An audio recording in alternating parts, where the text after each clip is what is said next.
Hello everyone, and welcome to the new episode of the Darktable. And in this episode I will like to address one problem that a lot of new users have, and that is how to deal with contrasts.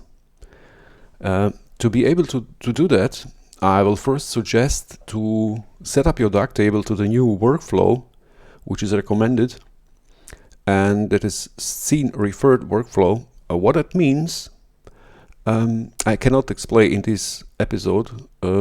I will highly suggest to read about that in Darktable manual, and you can find it in Darktable manual under the overview, basic workflow overview, and then the second part, editing an image in a scene referred workflow. I highly recommend to read this text, and you will understand what it means.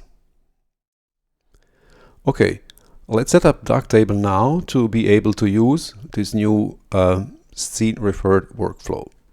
We're going back to the Darktable, go to the preferences, that is this icon here, and in preferences we go to processing tab, and for us those two values are very important. First is the auto apply pixel workflow defaults to scene referred, and second, auto apply chromatic adaptation defaults to modern. Also disable auto apply per camera base curve presets and auto apply sharpen. And that's all what you need to do. And now, if you have some raw files imported before you done these setups, I highly suggest to remove the history from those raw files so that new history can be applied to be able to use that modern workflow. Now I've selected all my raw files and go here to history stack and click on discard history, and if I click on that, history will be deleted and new will be applied. Now we are ready to go to start editing. Okay, let's start with our first raw file. And as you can see, a history stack has already a lot of modules which are automatically set up by Darktable itself. And big difference is now that we have two modules activated. They are not been activated before. That is color calibration and Bitwig RGB. Now in this scene referred workflow, we will do our white balance with color calibration, no more with white balance. And we have a color picker there for this. And Bitwig RGB is a module which will deal with our dynamic range. So that is a starting point. And before we start with editing, I would like to suggest you to customize your module groups and add your own group with your own list of modules that you use quite often. Okay, to be able to do that, go to the last icon here. I will mark it red. Click on it and go to the Manage Presets, and you have one windows with all presets that you have, all module groups which are similar. So this one quite similar to this here, so that represents this part. And now by clicking on New, you can add a new module group. I have one here called My Favorites. I don't want to add another one. And if you click on plus button, you can add modules to this group to your liking.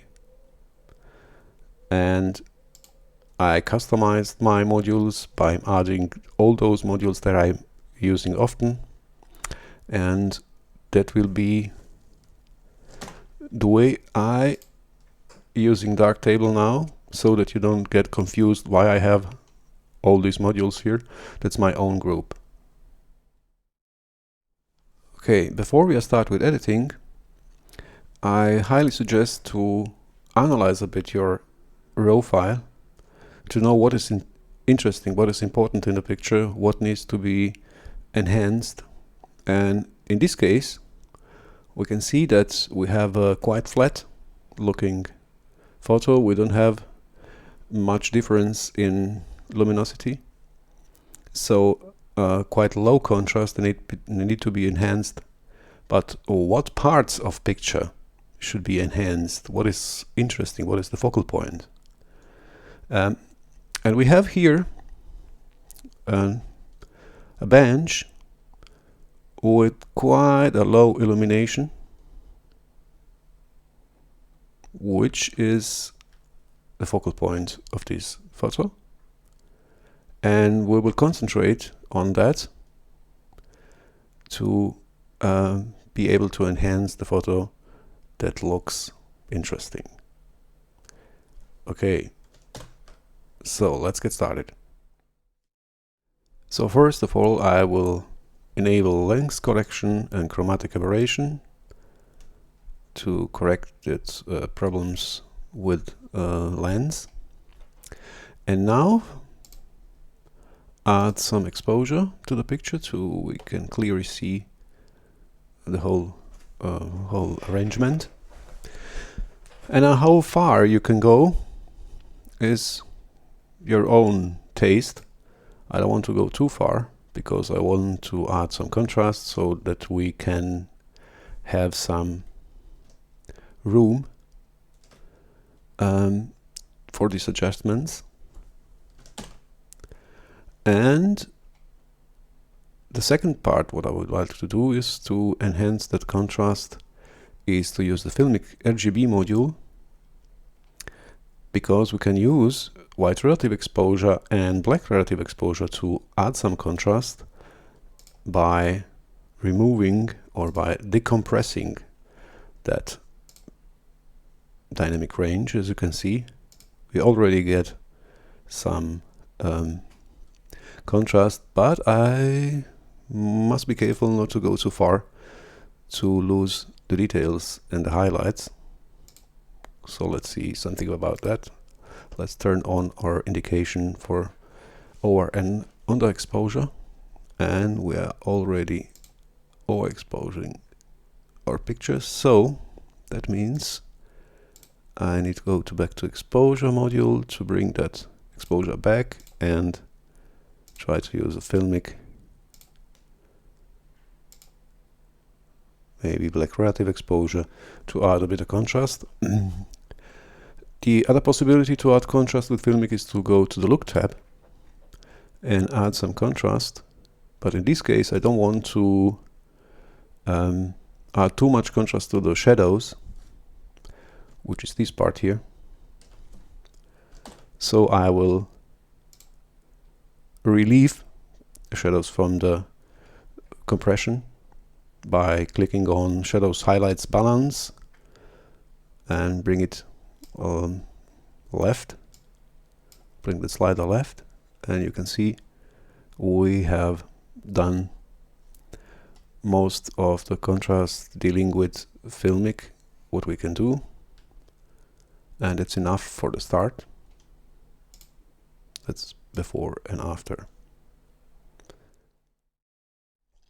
Okay, we are done with Filmic RGB, and we will continue with Color Balance RGB module.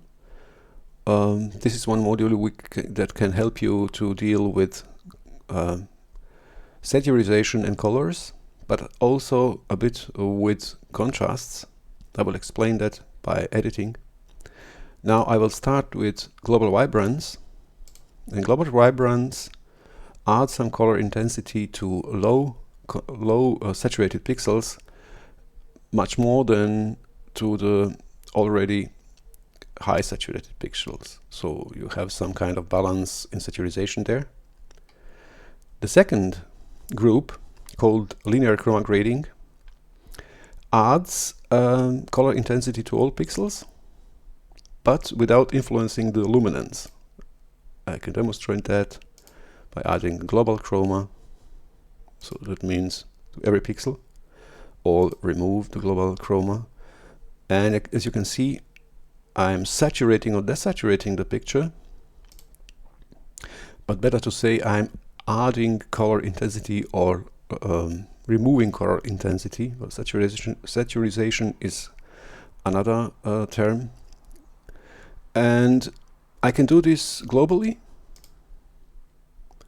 or locally, and for shadows, midtones and highlights differently. Now in this case I will add just a bit global and go to the next group, and that is the saturation that we know. That means we adding a color intensity but also influencing the luminance. That means those pixels which has more saturation will also be darker. So let's demonstrate that. I will add some saturation in shadows, and you can see the pixels are getting darker, and also in midtones, maybe a bit more in shadows. And now I will remove some saturation from highlights, because that is a much natural way to perceive saturation. We don't perceive too much saturation in highlights, so I suggest to remove saturation from highlights, something like that. So that was the third group, and this last group is practically dealing with luminosity a bit, but without saturating anything. So I can enhance these dealing with luminosity, with saturation, even more with these sliders by perceptual brilliance grading. For example, I can add even more luminosity to the highlights and remove luminosity from shadows and midtones. So as you can see, we have now nice saturated picture, and also we have enhanced a contrast a little bit. So before and after. If you have any questions about how this module works, I highly suggest to watch some other videos. First one is from Aurélien PIERRE, who is developer of this module, and the second one is from Bruce Williams, who is one photographer who is using Darktable and have a lot of nice tutorials about each possible module, and I will add those links in the description of video. Okay, we won't use any other options in Color Balance RGB. On the next step, what we should do is to enhance that middle part of the picture. As I said, I'm at the starting of editing that I would like to bring the focus on this area. So I will try to add some luminosity to this area locally. So we will use exposure module for this new instance with zone mask, because we only need to enhance a bit of luminosity on that area. Okay, so let's start. Let's mask our area. Just quick. Don't need to do something complicated, something like that. Be sure that the mask is 100% opaque. So let's see how it looks like. Maybe add a bit feathering so that the textures are encountered. And we can disable that mask indicator and add some exposure. How far should we go? Let's see. Ah, that's too much. Let's go that much. And as you can see, we have now nice illuminated area with a focal point, with a bench of the focal point. And let's see what we can do as next step. Okay, in the next step we will concentrate on soft contrast. That means we will try to enhance the difference between those differently illuminated areas, but with some kind of soft contrast with soft transitions between those areas. And therefore we use a low pass module. And I must say, though, that a low pass module is belongs no more to the scene referred workflow and will be removed soon. But there are some new replacement now which can be used in the next version of the Darktable, diffuse and sharpen and blurs. But since you don't have these modules in Darktable 3.6, I will use low pass module for this demonstration. And you must be careful by modules which are not in that scene refill workflow, because you can get some artifacts. But in this case, I don't think we will have some artifacts, so we can use it for demonstration. So first I will add a radius. As you can see, I am blurring the picture, and I will remove saturation so that we have that black and white version. And now I will change the blend color space from this default LAB to RGB scene, so that is that the color space is on scene referred workflow. And now I will use a multiply blend mode.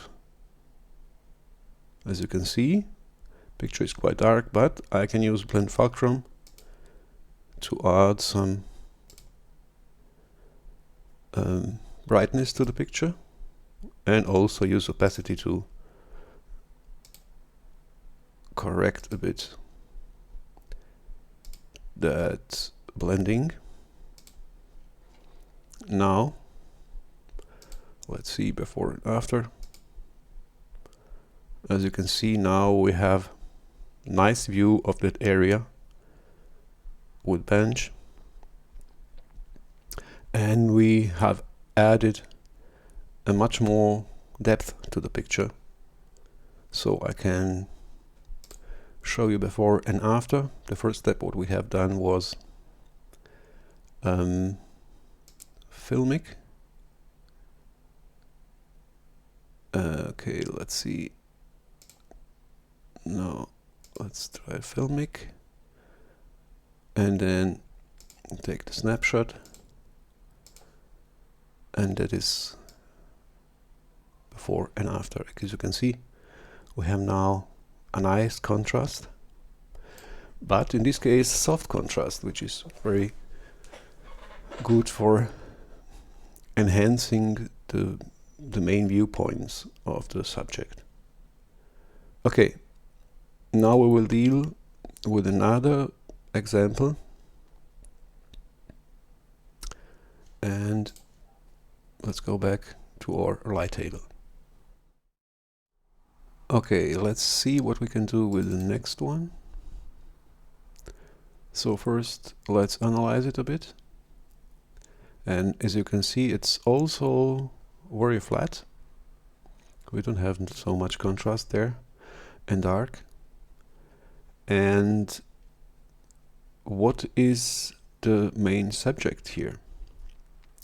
Main subject is this nice yellow flower, which is surrounded by others, by these purple ones.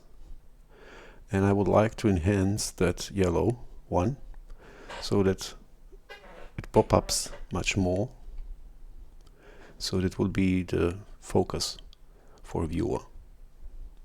Okay, let's get started. We will enable lens correction and chromatic aberration first and go to exposure. Could add a bit exposure, and similar to the last one, I will go to Filmic RGB and play with white relative exposure and black relative exposure to enhance a bit a contrast. Go to Look tab, add some more contrast, and of course make sure that blacks or that shadows are not too much compressed. Now we are done with Filmic, and we can immediately go to the next one, color balance. Similar like the last time, I will add some vibrance, a bit global chroma, then go to shadows. As you can see, oh, that's too much. We're darkening colors there, also midtones, maybe more, and remove saturation from highlights. Go to the brilliance, add some luminance to the highlights and remove it from the rest, maybe not so much, something like that. No, it looks already quite nice. In this case we do not need to do anything else, but I will try some other things. So first thing that I would like to do is to use the color differences to enhance the contrast even more, so that I have that yellow flower pop up even more. And we have possibility to use color calibration for that. I will use next instance, new instance. And color calibration is not only good for white balancing, but also have another options. It's quite powerful module, and in this case I will use brightness tab. Brightness tab had possibility to add or remove brightness to each color channel. And as we know, purple is combination from blue channel and red channel, and now if I remove a bit brightness from the blue channel, I'm automatically darkening those purple flowers. And now to compensate that, I will add a bit luminosity to the red channel, and as you can see, we have a nice distinction between that yellow flower and the rest of the flowers, that purple flowers. So let's see how it looks like before and after. And now I have added another kind of contrast, which is based on colors. That's also one very important part that you can use to enhance contrast in your photos. Now we can also add just a little bit of local contrast to get the texture of the flower a bit more, but we need to protect our shadows not to be underexposed, so I will use parametric mask and protect the shadows from too high influence of local contrast. Now it looks very nice. Let's see before and after. We go back to the exposure module, or maybe to lens collection, add snapshot, activate it, and go to the last step, and now we have before and after. As you can see, our yellow flower is popping up quite nicely. Okay, let's go back to the Darktable and try another one. I forgot to mention that you can use color calibration module also to make a nice black and white versions of your photos and deal with contrast there. So I will try to demonstrate that now. I will use that same photo that we done before and make a copy of that or duplicate, and we can start our black and white conversion. Now we can use color calibration module again. I will use new instance for that, and as you can, if you remember, we have dealt with brightness of the colors of the channels. Now we can use that also for black and white version. If we go to the gray tab, now we have all three channels. We can combine them to one gray, one black and white version of the photo, and we can use all three channels to deal with that. So let's start with the red one. I can add a bit more of green or even blue. As you can see, that's quite boring because everything is only a texture, so we will remove a bit of blue, maybe add even more green, even more red, excuse me, and remove a bit of green, and let's see if we remove that blue. Now looks quite nice, as you can see. And of course we can go back to the brightness tab if you want to darken some channel a bit more. You can also do it there, but in our case this could be enough. Now you can see we have now also a nice black and white version, and you can use it also for other photos, but that's only one possibility. Okay, let's go back. Okay, let's try the next one. And this one is similar to the first two, and I will try just to repeat those steps, so that you can see that you can quite easily add the nice contrast to your pictures without too much effort.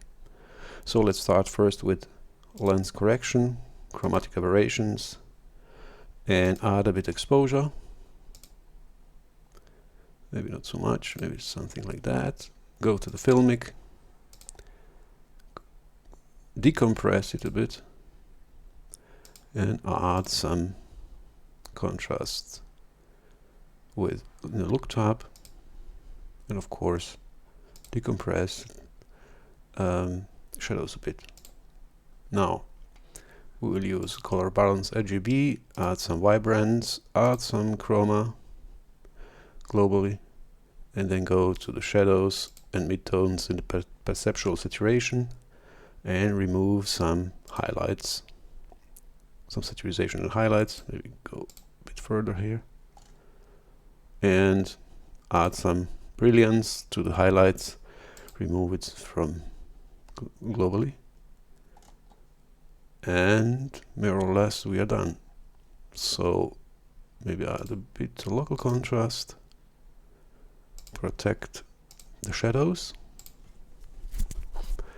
and as you can see we have a nice rose, and it looks quite nice. Okay, maybe I could add just a bit more exposure to that picture. Yeah. Now let's see how it looks before and after. So we start with lens corrections, remove this one, new snapshot, activate it, and go to the last step.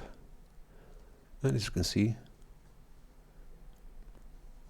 we have a quite nice picture. Okay, let's go back to the light table. To conclude this episode, I would like to show you one more possibility to add contrast without dealing with Filmic RGB. So I will try to use those photos which I used before. So let's start with this one. I would like to duplicate it. And we have it here. Now I will remove those settings in Filmic that I've done before. So just a normal preset. And we can use tone equalizer for adding contrast. Now that's quite similar to that adding contrast that many of you knew by using curves in other software or in Darktable also. But I will not suggest to use curves. You can use tone equalizer for that. Now tone equalizer is also a very powerful module to deal with different luminosity areas, but in this case we will just use some presets which can be found here in this hamburger, and we have contrast tone curve medium, soft and strong. So let's use for this one medium.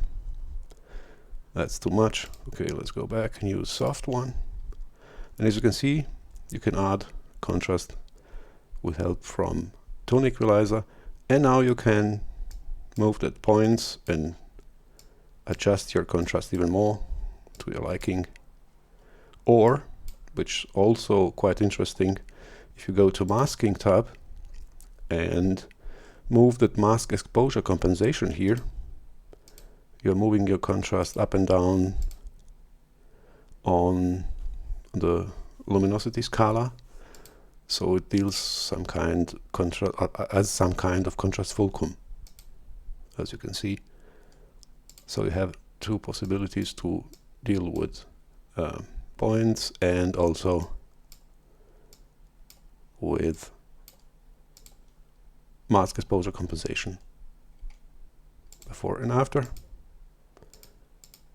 That's too much. So let's go back, something like that, and it's okay. So let's try another one. Let's try this one. Also duplicate.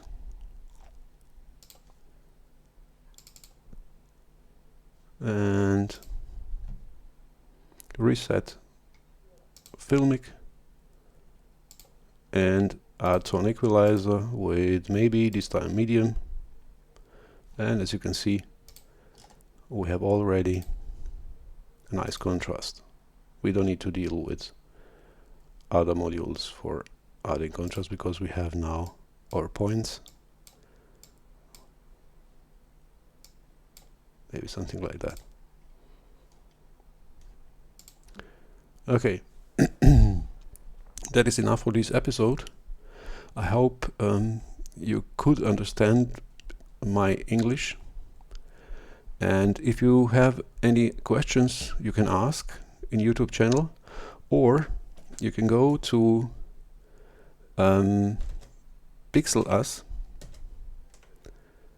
That is one nice platform for photographers who are using free open source software, and you have here nice articles, blogs, and software, which you can find the address or link to the software, and above all discussion possibility. Now you can go here and ask your questions. I am also there, and my videos can be commented there. And in this forum is quite nice because you have not only users of that software but also developers, so you can communicate with people who are dealing with development of those software. Okay, so now thank you for your attention, and we see us soon.